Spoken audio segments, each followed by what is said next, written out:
Yeah, I mean, culture is a funny thing, right? It feels like it's a living, breathing entity all of its own.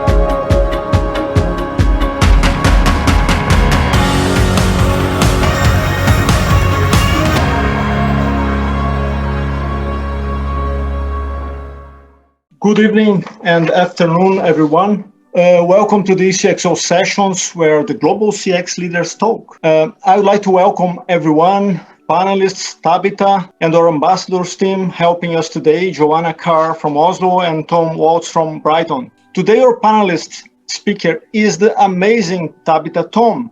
And I know Tabitha for years, and I always follow her career. And I really admired how she grew and she did great things, and you'll see right now, I'll introduce her. Currently, Tabitha serves as the Chief of Customer Officer, Head of Customer Experience and Global Sales Excellence at Ericsson. In this role, she leads the development of customer experience, practice, and strategy, the employee experience, and the global sales community, and the Global Sales Center of Excellence. Before Ericsson, she served as Vice President of Customer and Partner Experience at SAP. In that role, she led the effort in building out the customer experience strategy and programs, as well as developing the roadmap for driving CX improvements in CX disciplines and leading major transformation efforts. Prior to joining SAP, she also served Concur, that was acquired later by SAP, Citrix, Philips, and she always was in top leading CX positions. With 18 plus years of experience as a leader in the CX field, Tabitha also serves as the treasurer on the board of the CX Association and is a certified customer experience professional. Today, Tabitha will be talking with us about taking your CX program to the next level of maturity. So without further ado, ladies and gentlemen, welcome. Tabitha Dunn, your stage is totally yours. Tabitha, please go forward. Oh, that's very kind of you. And really, I'd like to say that the stage is all for you and the audience. This is really about a discussion we should have together, as opposed to me spending the next hour talking at you. So please do keep that in mind. And we have wonderful moderators here to help. So jump in with your questions all along the way, because really I'm hopeful to provide you with maybe one key takeaway that maybe you think, oh, I think differently about something I'm doing, or there's something that you could take away that you could try yourself that will help you take your CX efforts to the next level of maturity. So I would not say that I know anything and everything about CX, but certainly having done this for as long as I have, I've certainly learned a lot, made a lot of mistakes along the way, and tried new things as a result. And I hope to be able to share some of that with you today. Ericsson is my 5th time building a customer experience practice from the ground up. And I can tell you that when I first began this journey, it is not what I thought it would be. And that is a lot of what I want to share today is how do you think about what is customer experience in your world and what you want to accomplish with it next. So let's talk about the 3 things that we'll use to frame our discussion. There are a lot of maturity frameworks out there. I am not proposing a new one, but instead I'm going to use this to actually frame our discussion. And then I want to really bring out your voices so we can talk about where are you and what's that next challenge or obstacle that you're trying to overcome, and what could I do maybe to help you with that? And then some thoughts about how do we find that next level? What are some of the skills, capabilities, and tactics, things that you can do that will maybe inspire you to think differently about what you might accomplish next. So hopefully that agenda sounds good, and it promises to be a useful amount of your attention and your time for the next hour together. So let's start with that maturity framework. So I think that there is a lot of great work out there by practitioners, by consultants in the space, whether you talk to the Forresters or the Accentures of the world, or anybody and everybody in between. But for today's discussion, what I thought would be good is to talk to you about a human-centered approach to thinking about maturity. And the reason I thought that this would be valuable is because I've had the opportunity to build strategies and roadmap. I've done lots of culture work, reframing culture, setting a North Star for what you want your customer experience to be, training ambassadors. I've done more surveys than I can count, implemented multiple different listening platforms, done, a lot of work around, governance and data privacy and what do we need to do with regards to that. I've had design thinking training and applied design thinking and what I do, journey mapping, all of those great things that many of you are probably nodding your head going, yep, done that. Some of you might be going, can't wait to do that one. But what I have found in many times in the mentoring calls I've had, the discussions I've had like this, and many of the opportunities I've had to learn over the years is that ultimately everything that you do in a customer experience practice is about people. And it's about convincing people that now is the time to change and that we want to change together and we want to make things better for all the humans involved. If we're going to drive change, we should make it better for our customers, we should make it better for our employees, we should make it better for our partners if they're a part of your world, whether it's students, like who are all the humans involved? And it's the humans who will make the changes, and it is the humans that'll make the changes stick. And so when it comes to taking your program to the next level of maturity, I really think about it in these three ways. The first is building trust. Why should you listen to me? This was a challenge I think I faced in every new company that I've walked into. My jobs I've been extraordinarily lucky to always have roles that are global in nature. So I've had key stakeholders all across the world, many of whom have been in the company, maybe worked with customers for 10, 20, 30 plus years. And why should I, as the new person in the room, be the one to tell you what your customers need and where we should focus and why we should do this work together? And so that first stage of building trust is absolutely critical for that maturity framework. There's a lot of different work we could do. We could go through all of the customer feedback at the beginning. And of course you should, right? What are the issues customers are having? What work are we already doing underway?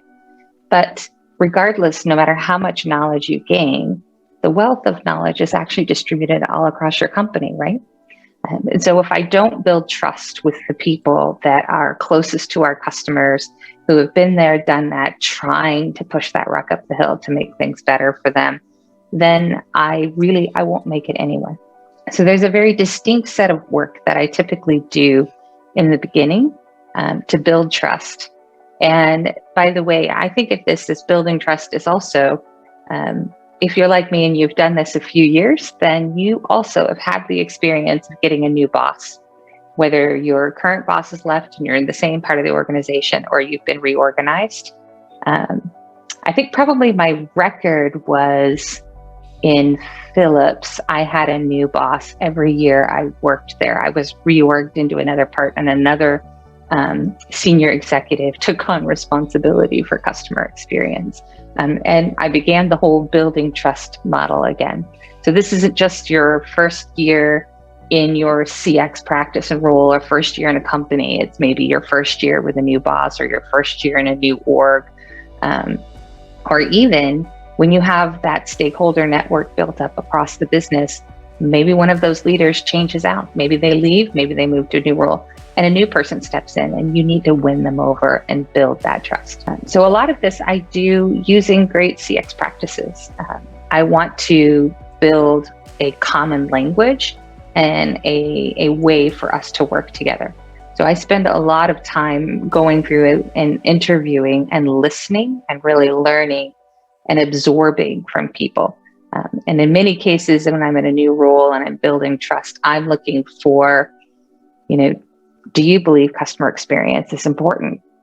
And if not, why? And if so, why? I'm looking for, how would you define our customer experience and what it needs to become? I'm looking for, if you believe we should improve things, what do you think we need to do first and why? I am also looking to understand, what your objections are. I can say that early on in this process, so much about customer experience seems so obvious to me.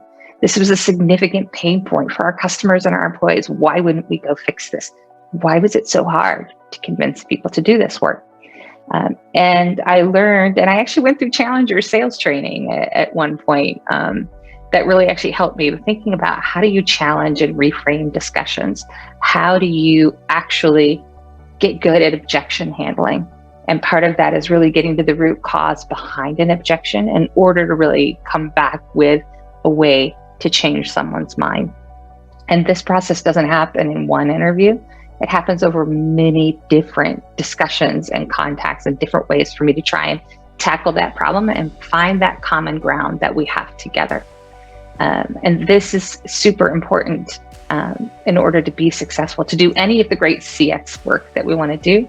If I don't have trust, we're not going to succeed. Then, once we have trust, whether we have trust all across or we have, trust across 70% of the leaders, then I'm looking to build alignment. Can we agree on what's the best path forward and what are the most critical priorities that we need to work on together? Because there's often a discussion about strategy being that the art of strategy is not really building a strategy. It's not trying to put everything into the kitchen sink, because it really is about prioritization. And I have lost track over the years of how many discussions I've even had with customers where they've said, you need to do this, or you need to change this, or this needs to go into the product. And, I like to be able to have a really healthy discussion about that. There's a finite set of resources. With that capacity, what should go in the box first? And then once you tackle those things and you've accomplished them, then you can take the next set of work and move that into the box to get accomplished. That alignment discussion is all about, we have to choose what we're going to work on together, and then we stay focused and we deliver, and then we adapt as the plan goes forward. But that alignment is super important, because you might have a bunch of enthusiastic people now, they're on board, yes, we should make the customer experience better, but now we don't agree on which problems we should fix first. And so that alignment, and then what resources, what money do I need? What IT support do I need? And who do I have to convince to give that to me, is all part of that building alignment process. And the last piece is building the future. I think that for most people as humans, we often look for the thing that needs fixing, the thing that is broken. It's just part of our pattern human nature, right? That we are looking for patterns, and we're looking for that broken thing. And we feel good when we fix broken things. However, I like to also build aspiration. Let's aspire to something better. Part of this is the great work that's been done around bright spot analysis. If you haven't had an opportunity to work with that, you can certainly, I'm not the expert, you should Google the experts for bright spot analysis, but I love the concept of identifying where people are making something work when they have the same challenges other teams have not. And what worked well for them? What did they do differently that solved a problem that other people didn't think could be solved? Or maybe they made progress towards that. And that same concept of bright spot is, if we have an aspiration, So my family are avid Disney fans. Everybody talks about Disney, right? They have their ups, their downs, and all of that. And whether you love them or you hate them or you're indifferent, one thing they do super well is clarity on what the future needs to be, and something that is aspirational, and the way they look at their North Star. We create happiness for people of all ages. It's super memorable. I don't work there, never worked there. But I know what their statement is, and you can actually see it in the type of work they do. Whether it's the type of analysis they're doing to identify how many steps does a human take before they need to throw away a piece of garbage, and that's the distance that you make garbage cans, to them wanting to make movies that they hope people love. Now, building the future might be different no matter what organization you work for, what your people find inspiring, what marketplace you're in, what culture you're in, or what your customers desire. But when you work together to build a future vision of where you want things to go, that is well rooted in what's great about your people and your company today, you give people the feeling like the customer experience is not just about fixing the broken stuff. It's also being inspired to make things better. And it really builds on that empathy that is a core part of really the whole experience design practice. So this is how I think about maturity, all about people and how we move people together and forward. So I hope that makes sense, because that's really how I want to frame our discussion, because I find that most of the time you're not looking for, is there a better way to do journey maps? Or maybe you do have a burning desire to talk about scales on surveys. But maybe that's not your biggest challenge in getting progress. Your biggest challenge is people. You need people to give you support. You need people to give you resources. You need people to give you money. And it is the people coming together that really makes it work. And for me, that's become the part of the job that I love the most. So I will pause here before we look at the next piece and say, what questions or comments do you have for me? Does this make sense? And what are your thoughts about it? Yeah, there's some comments coming in. Love this maturity model, Carl's writing, and this is fundamental. You get ahead unless you have this mastered. I think everybody seems to be really in agreement here that this makes sense, Tabitha. Any questions on it, or specific examples you'd like me to give?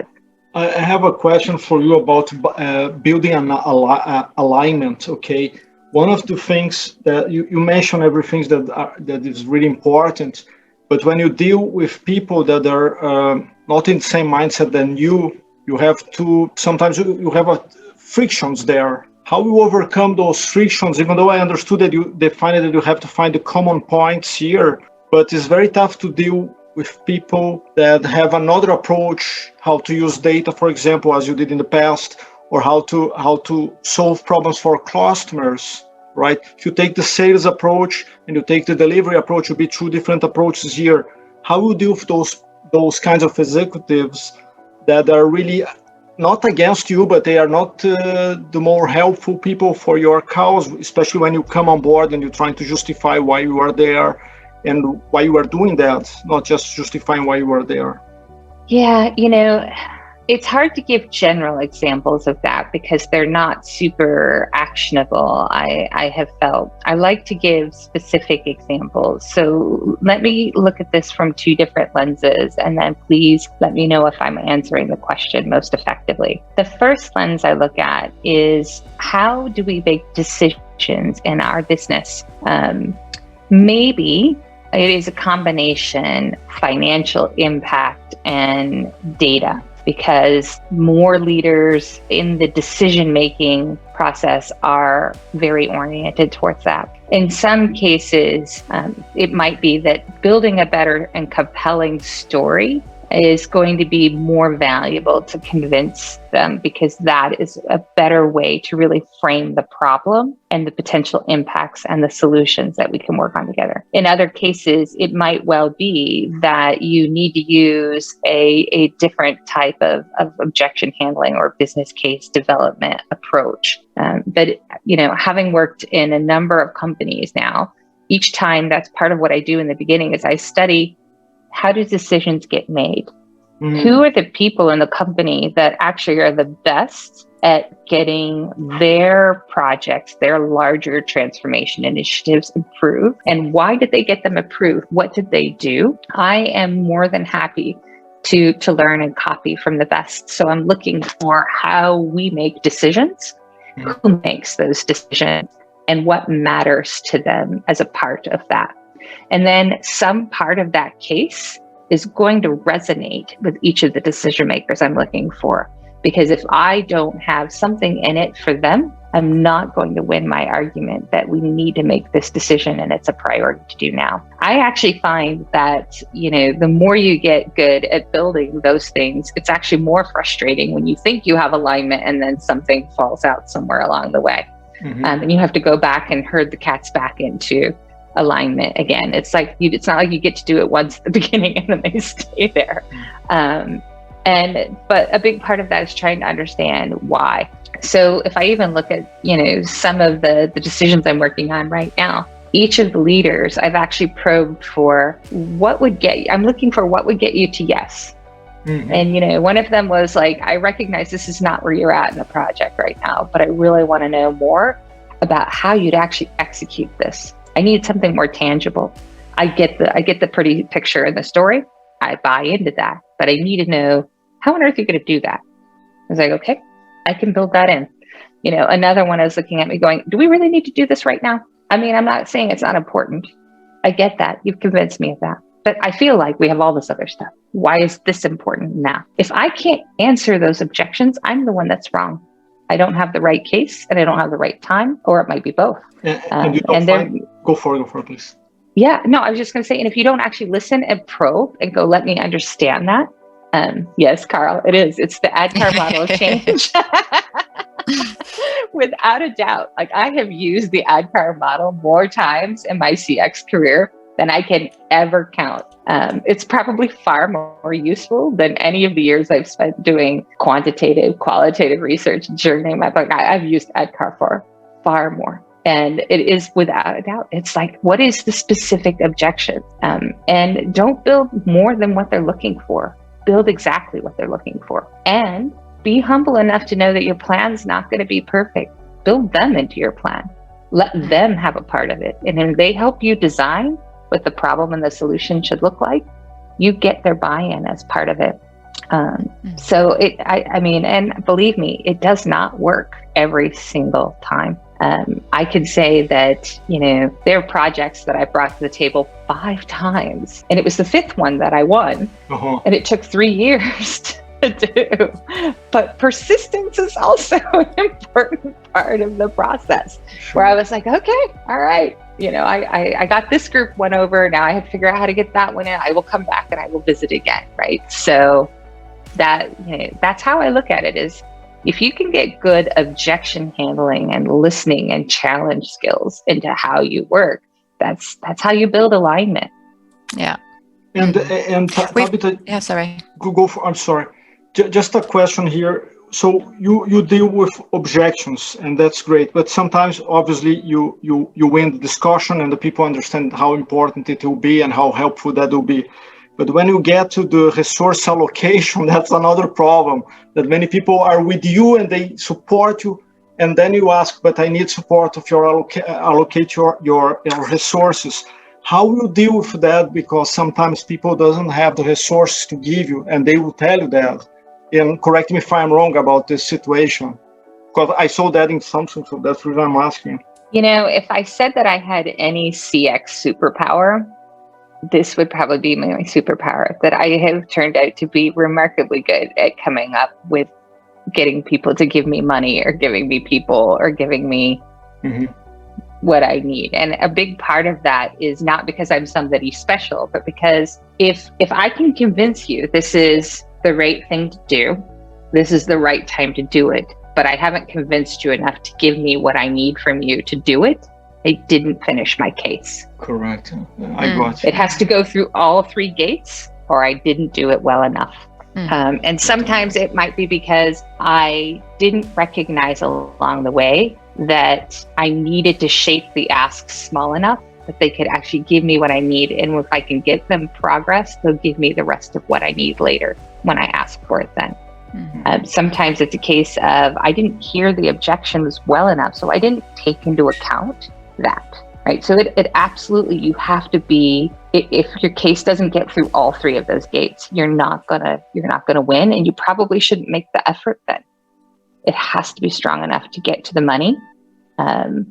And you have to know what it takes to get that yes for the money or the resources before you make your case. I think Vladimir has made a few interesting comments here, Tabitha, especially focusing on it that this is it's a maturity model, but how can we measure where an organization is on the scale? And that this is considering that perhaps this is more about, not about managing customer experience, but more perhaps associated to advancing a strategy at the highest level is Vladimir's comment here. I don't know if I measure progress along here because this is a human-centered approach. I measure progress in a very sort of human way. So part of it is that I do a stakeholder map. I do a network of here are all the people that if we're going to have a company-wide buy-in that CX is important and we're going to work together to make a better experience for our customers, our people, and our partners, then these are the people that I need on my side. And during that initial building trust phase, I'm mapping where you are. And I'm mapping why you are where you are at and what I might need to do and even how long I think it might take to convince you, whether it's going to be 6 months, it's going to be a year, it might be 5 years, because you're way out there on my list is whether I think I could do this. So that's one way. I use the stakeholder map and I track where we're at. And when we have new stakeholders change over, that changes that map and how I really build partnerships with people. The second way I look at it is that in the beginning, when you're building CX, it's a push. You're pushing things out, and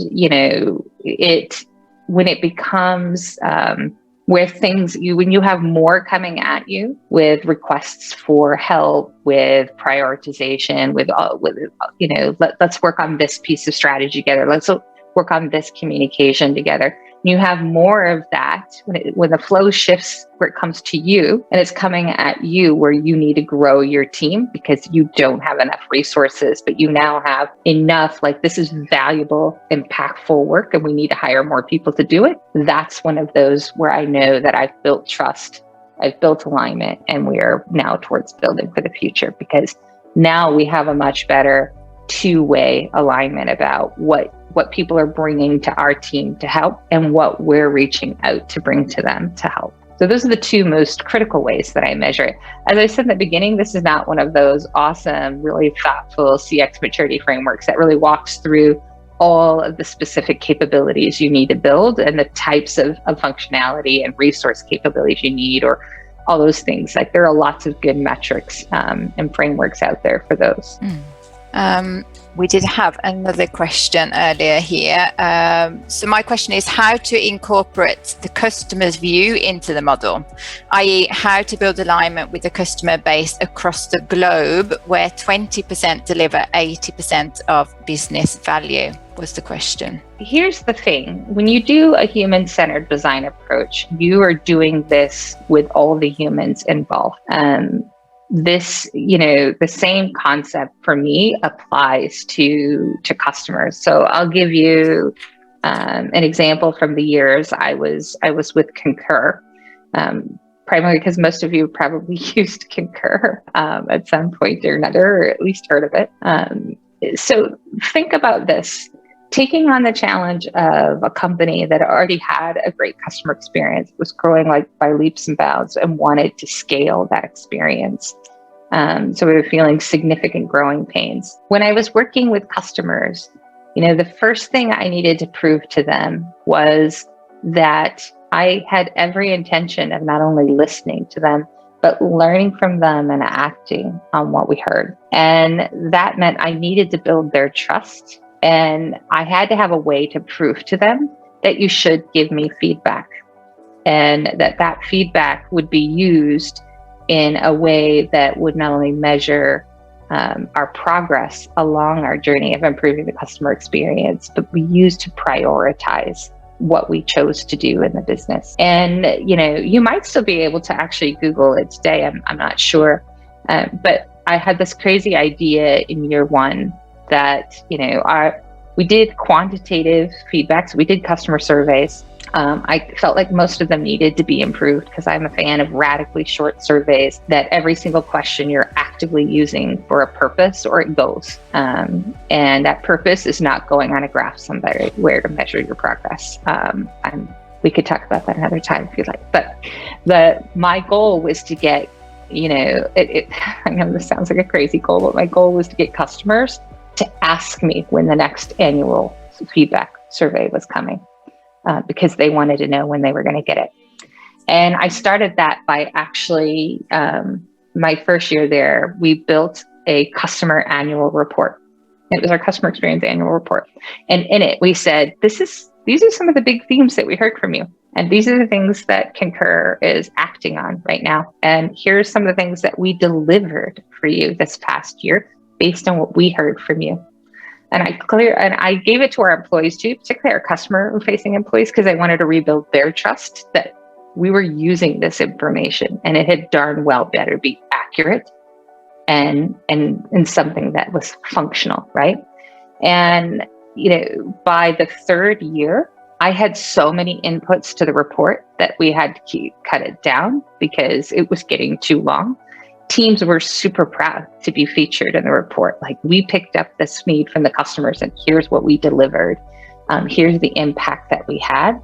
And I had customers coming up to me at our annual events going, so when am I going to get my survey? Because I have feedback. And I had customers lobbying each other to put in their feedback in order to be able to say, come on, if we all go in, like, we really believe this is what Concur needs to work on next, they'll put it on the list. They'll go do that.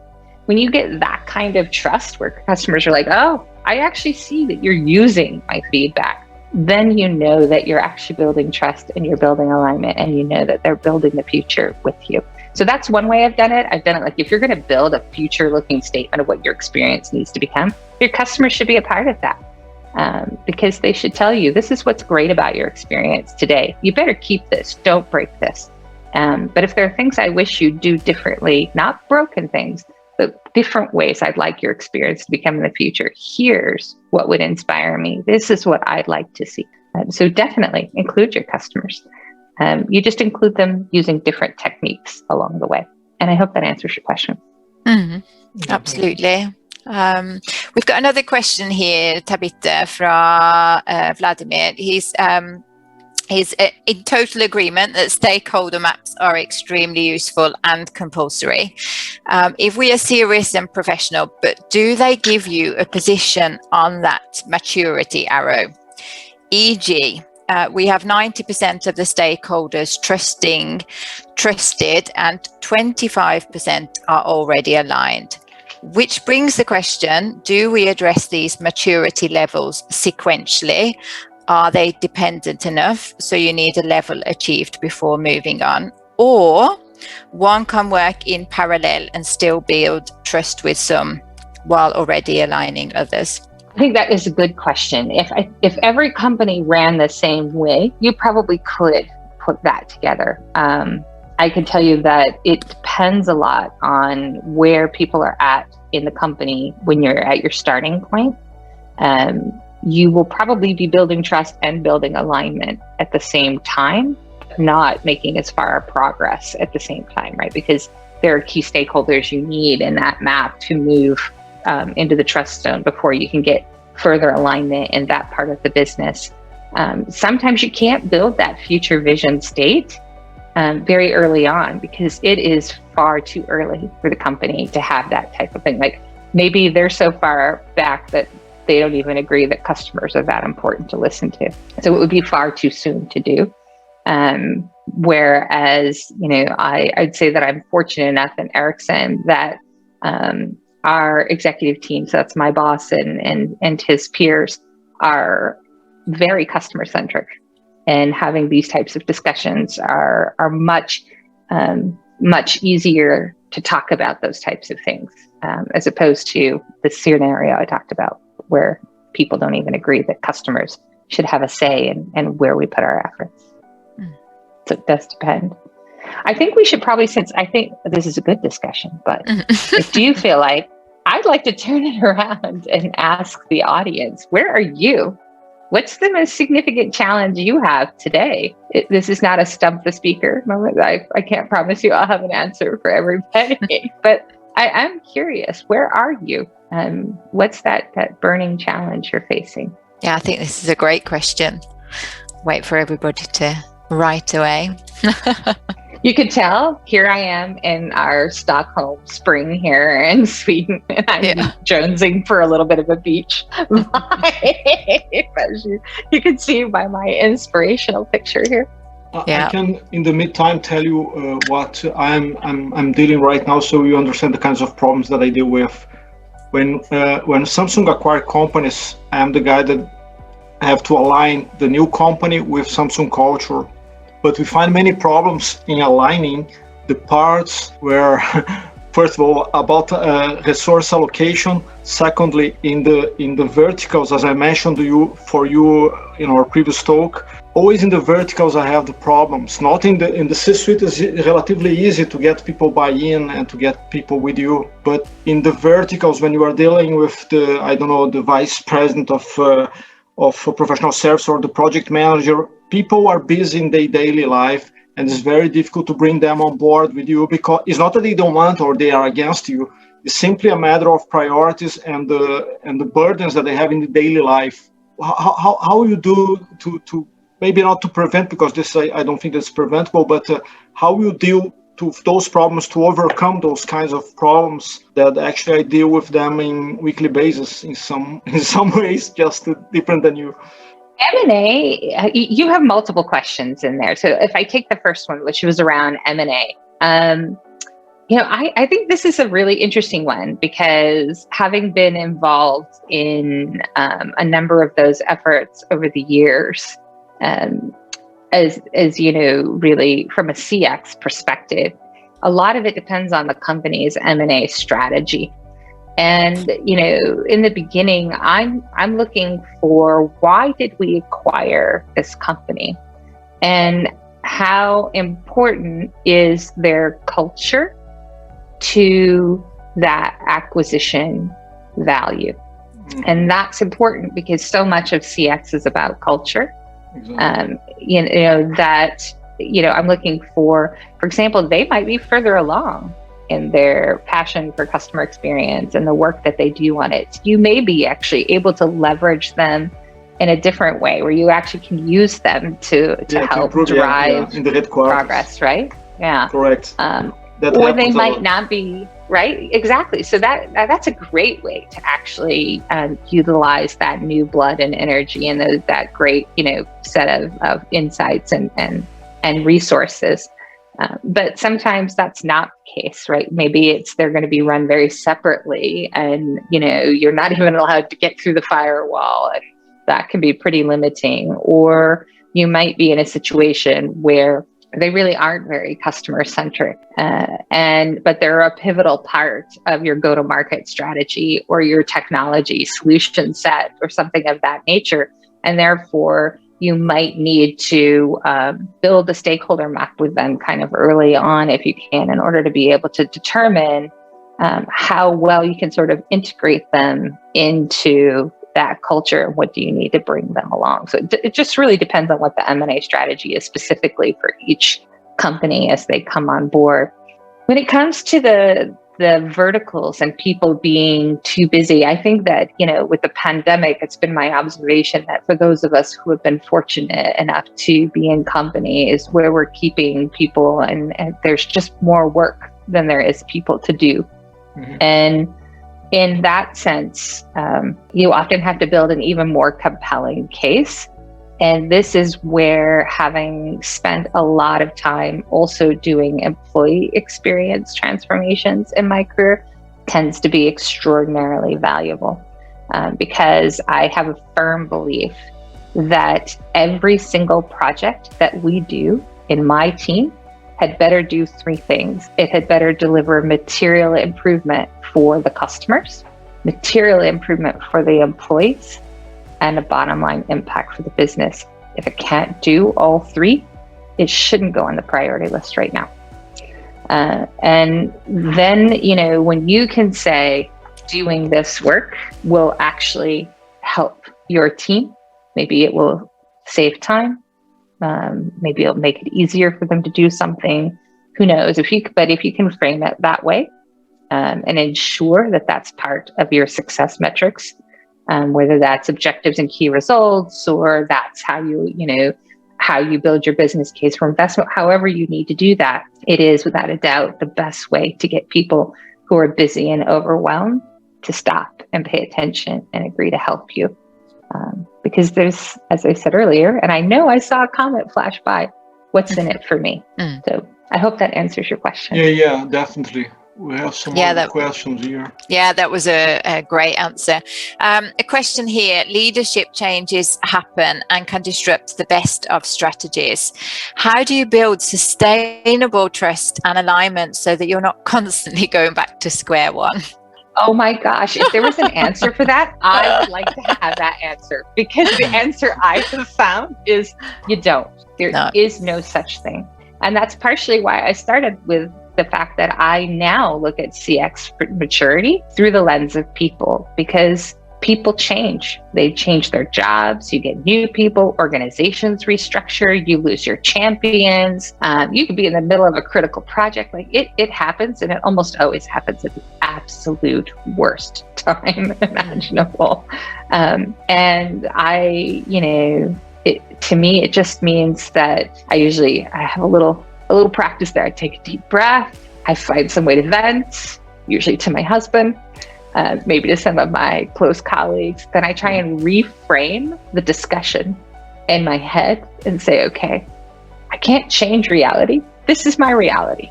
What am I going to do differently? And what do I need to do? Because guess what? This might actually be an opportunity. This person, my last boss, might have been amazing. This one might be even better. And I just don't know, right? So I try to, vent a little, so I get really emotional, maybe do a little good meditation so I can get that. And then what's my next step, and how do I make this work for our people? So if anybody's got an answer to that one, I am all in. I would love to hear that. But that's my best and closest answer. Yeah, back to trust. Yes, I actually do yoga on a very regular basis. And for those who have not used the Headspace app, I swear it is life-changing. Certainly, I don't think I've ever slept better in my life since I started using their Sleepcast. So yeah. Just a little tip of the day. Good tip. That and dancing, Tabitha. I know that we have that in common. That's probably the one thing I miss the most since we moved to Stockholm, is I no longer have my regular Sunday night Argentine tango lessons with my husband. Oh, but there's some great dance places in Stockholm, but that's for another conversation. And also for non-pandemic. Also for non-pandemic. There's another question here that is a question I'm also eager to hear the answer to. In a consultant role, my most significant challenge is how to convince companies that it's worth actually investing time in listening to an argument in favor of customer experience when they are in immediate survival mode. First, bless you. I've never been a consultant ever in my entire life. I am the glutton for punishment that likes to do this job from the practitioner side. So I will answer to the best of my knowledge, but I bet you there's some amazing consultants on the call who would be far better at answering it. But my answer would be this. Look at their situation. It's where we started. This is human nature. Is there something compelling about the obstacle they're overcoming right now that the combination of making the experience better for their customers will also make it better for their business on the things they're actively trying to do right now?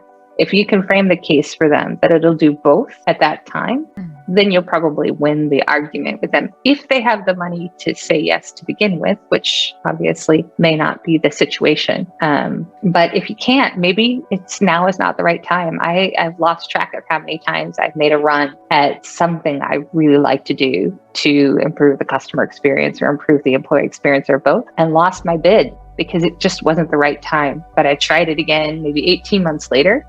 And turns out that I hit the mark that time. It was the right time because I was looking for it. I was waiting to see when that opportunity might come up again, and seized it. I don't know how that might work in the consultant world, unfortunately. So I would defer to people who are far wiser than I am in that. I would agree with you there, Tabitha, working as a consultant. And I think actually your model is a great way to have in our mindset, and when we actually approach businesses, that it is about, we need to build trust. And sometimes that means building trust before they're even a customer.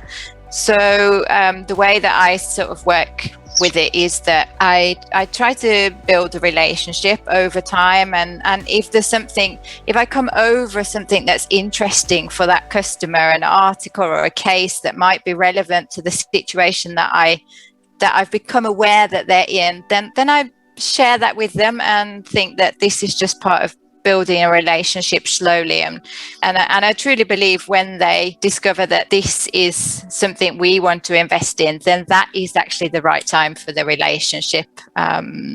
Is at least one of my input to that, but there might be some others as well, of course, here in the chat that have some other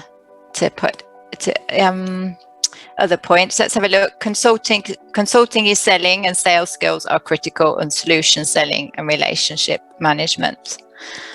Let me have a look if we have some other questions that we have missed here. When it comes to working with creating a customer-centric culture, what are your best tips? Tabitha, we have 1 million tips here. I'm sure you think, what is my best tip? I'm not sure. That's very difficult for you because you have so many. Yeah, I mean, culture is a funny thing, right? It feels like it's a living, breathing entity all of its own, because it's made up of how people work together or don't. If you have a lot of really deep silos, it's made up of how you communicate. It's made up of what you believe. It's made up of how people describe what they do and how they feel about it, right? It does eat strategy for breakfast, that's true. And lunch and dinner and snacks. And so, I'm very analytical. I have, you're probably hearing that in me. Like I like to build a plan, work the plan. And then, my husband would tell you I have to have a plan A, a plan B, and a plan C, and probably all the way through like plan M, because I'm more comfortable with plans. I am not so comfortable with surprises. So, you build a work-life leadership set of goals that are around how you work, right? That helps you be more successful when you understand and you don't work against the way you work. Now, why am I telling you that? Well, because that's exactly how culture works, right? You can't work against culture. You have to work with it. And so you have to find, if you're going to make the culture more customer-centric, you have to build it already into how the culture flows. So sometimes, for example, it's best to do it grassroots. You really do want to convince people to do it from the ground up, and they'll change the culture for you. Sometimes you do it by inspiration and teaching. And then again, you'll get people to change the culture for you. And sometimes you do it by integrating it from a top down, because it has to be part of your vision, your purpose, your mission, your values. And you work the problem from that direction. But in every case, it absolutely has to work the way your people's culture work today. It takes time to study that and understand that this is how it works, because otherwise it becomes, something that's on a poster on a wall, or it's an icon on a PowerPoint slide or something of that nature. And nobody wants that, because it's not something that people believe. And if they don't believe in it, they're not going to do it. And so I do usually spend a fair amount of time trying to figure that out. Not on my own. I recruit as many people as I can to really help me figure that out and how we might make it work. And if it becomes its own little underground network, then all the better, because it'll multiply on its own in that kind of change. So hard to give you a specific answer without knowing where your culture is today, versus, what I might do as the next step to kind of move it forward. Yeah, that's a very broad question, as it's very difficult also to answer. Yeah. Maybe I should do this last slide though, because, I don't like very many slides. So I just did. This is actually my last one. And I talked about almost all of these. And, the reason that the ones that I haven't talked about, let's talk about building your plan. I make a joke that says that, you might tell me that the goal is to get to the other side of this mountain, and I need to, bring all these people with me to get there. And the best plan is going to be designing and developing this amazing tunnel that goes straight through. I can guarantee that's not going to be the plan that works. So I actually start recognizing my plan is going to get ripped apart, and I'm going to be okay with it. In fact, I'm going to actively encourage you to make my plan. Tell me all the ways it sucks, so you can help me make it better. And if we have to go up the mountain, down the mountain, circle the mountain 15 times, backtrack and go back up to the top, check out, see where we're going again, reformulate another plan, as long as all of us get to the other side and we did it together, I call success. That's building agility into the plan. I start from the beginning of knowing this is not going to work. And so I'm going to be okay with that. In fact, I'm going to encourage it. If my plan is going along smoothly, I am suspicious, because I feel like there's something that's going to pop up that I wasn't preparing for, that I wasn't thinking about, that would help our people be successful in delivering a change that actually lasts and has value. If we think about enlisting your allies, we talked about stakeholder maps, people who are promoters and detractors, if you want to use a little bit of the Bain terminology there. We talked about objection handling. Let's talk about recruiting active advocates. I am sure plenty of you do this, but I try to be really deliberate. And this is one of my mistakes I make the most often, is I get so busy doing the work or building my team that I forget to continuously recruit active advocates and specifically ask them to help me with something. Many times people will give you advice and are being willing to support him, but I like to ask them very specifically, I need you to do X for me.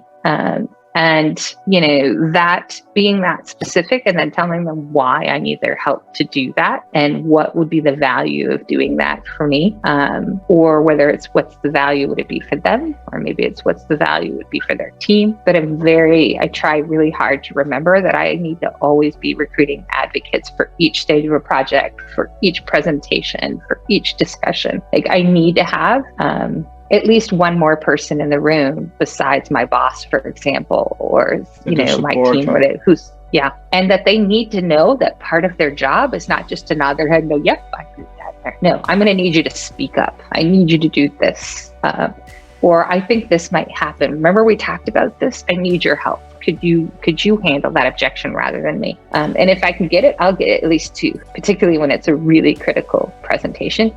And I'm saying this because this is one of the best pieces of advice I ever got about presenting to executives and preparing them to really get on board. And it's the piece of advice I forget the most often. And I can't do it a week before the presentation. So, just that's my own personal situation there. Here you are referring only for executives that will be with you in the meetings, or also the people in the verticals that are around the company to be your advocate? That is right. Yep. I have to be at every level.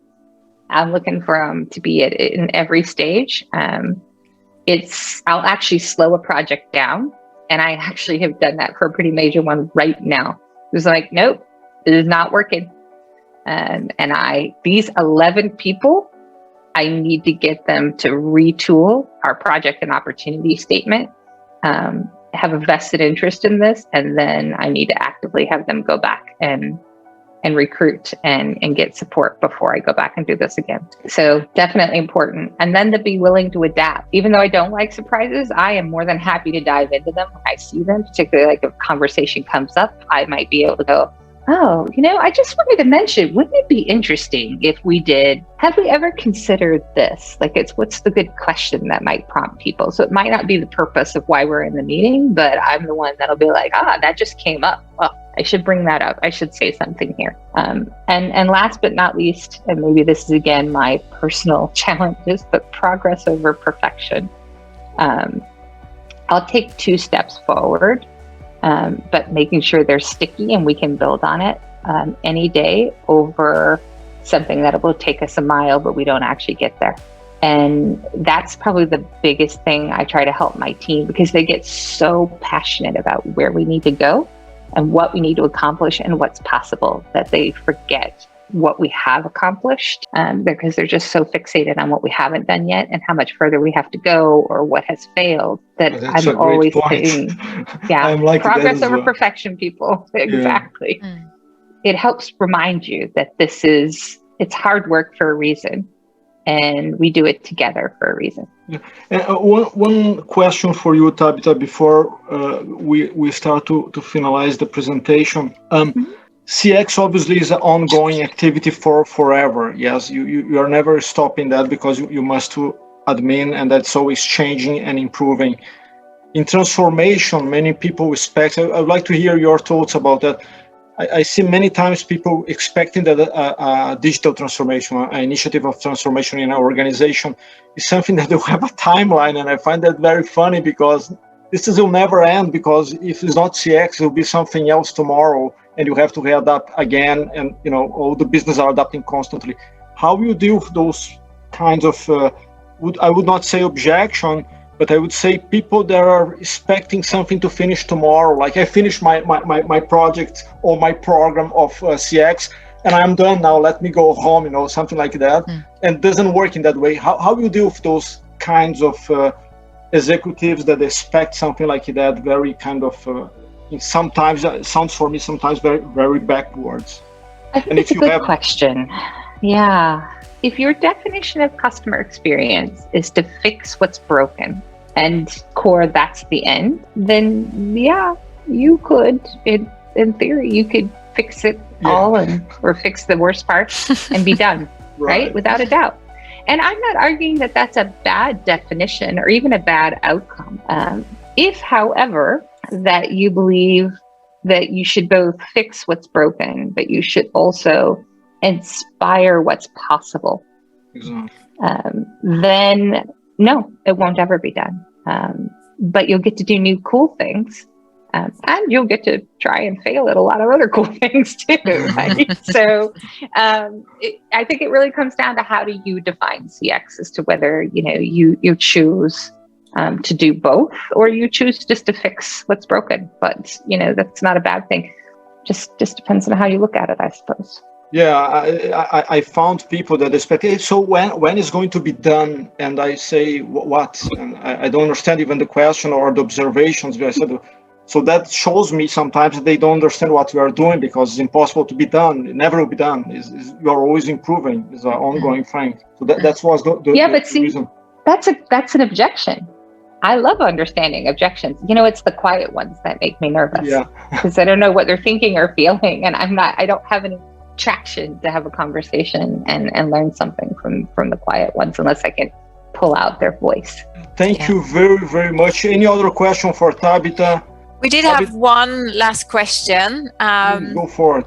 If we have time, can you tell us a bit more about what capabilities you're responsible for in Ericsson, i.e. what capabilities you have the budget responsibility for versus which you're having to influence? It's a question that relates to how the CCO achieves influence in the business. Is this a long one for a last question?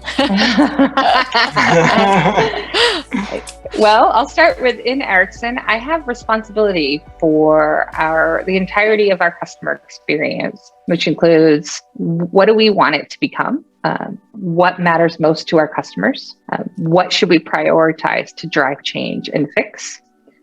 It focuses on how do we measure our progress? I'm not fixated on all CX changes should be done by my team. In fact, if they're all being done by my team, I've failed in my job as a leader. So this is inclusive of building, all of the best practices in CX and capabilities into our organization, some of which are in my team, some of which are not in my team. But the responsibility for really driving us in the right direction and setting that direction and helping us build the plan to work that problem and solve where we need to go, that sits with me. I have employee experience responsibility. They don't report to me, but I have that we must continuously improve their experience and set what their needs are for the future for the people in our sales, pre-sales, sales support, and commercial management job roles all across our globe. And then I also have sales excellence, which is all of our sales tools, our sales decisions. What do we really want our future sales process to be? How we sell, and really what is it, the change management and adoption that we need for that. It fits together in Ericsson because it's a deep relationship in between Ericsson's people and our customers. And so being really responsible for making the experience better for our people who face our customers every day is a good way to ensure that I am always working on something that makes it better for our customers and for our people at the same time. So that's my responsibility. But do I still have to ask for money and people and resources and IT funding and all of that stuff? Oh, I have to do that almost every single day. And I will probably continue to have to do so because we should always be working on what's the next challenge or the next opportunity we should tackle.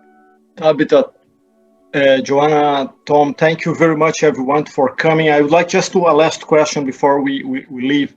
How do people can get hold of Tabitha Dunn if they want to get in contact with you? I'm a little slow, as Ricardo can attest. Yeah, I know. These days. LinkedIn is the best one. But I do actually respond on LinkedIn. That's the best way because I will get to you, and it won't be too terribly long. I just have found some extraordinarily long hours as of late, the last 18 months to 20 months. So I'm a little slower than I used to, but I promise I'll get back to you. And I'm always happy to help, and I'm even happier to learn from all of you. That's part of what I really love about what I do every single day. So thank you all so much for the time, the great questions, and the energy. I really appreciate it. Thank you very much, Tabitha, for coming. Thanks for the time. Okay, we really appreciated you come here to visit us. It was a pleasure, and we hope to have you again in the future. And we hope you stay here in Europe with us. Okay. I plan to for as long as I can. All right. Have a great evening. Thank you very much, everyone. Have a great evening. Thanks a lot. Thank you. Thank you. Bye-bye.